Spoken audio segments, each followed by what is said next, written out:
Tesla, pour l'instant, fait beaucoup plus de communication que de voitures autonomes à proprement parler, puisque la voiture autonome, c'est l'affaire de tous, et tout le monde développe, communique plus ou moins, en tout cas, sur le sujet, mais tout le monde développe, teste.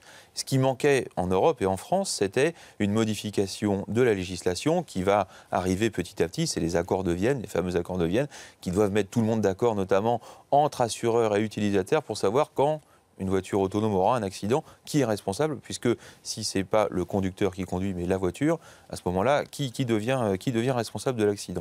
On a quand même des problèmes importants de communication entre véhicules. On a une population de véhicules qui est diverse. On a des véhicules anciens, des véhicules actuels, et puis les véhicules du futur. Et il va falloir que tout le monde puisse travailler ensemble. Donc il y a deux types de connexion. Il y a le car-to-car, donc les voitures qui communiquent entre elles, donc qui se positionnent, qui disent où elles sont, de quelle manière elles avancent et quelles sont leurs intentions. Est-ce qu'elles vont tourner tout droit, etc.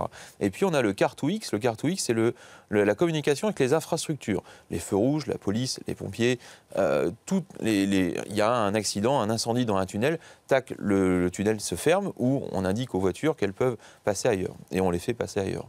Donc tout ça, c'est des milliards et des milliards de données qu'il va falloir condenser dans des petits boîtiers électroniques qui devront réagir en quelques millisecondes pour que la voiture prenne la bonne décision au bon moment. Donc on a vu que ce n'était pas encore tout à fait au point. Il y a eu un mort aux États-Unis il y a quelques temps, avec une Tesla d'ailleurs. Et malheureusement, je pense qu'on aura, j'espère pas d'autres morts, mais en tout cas d'autres accidents, parce qu'il faudra bien qu'on expérimente la chose.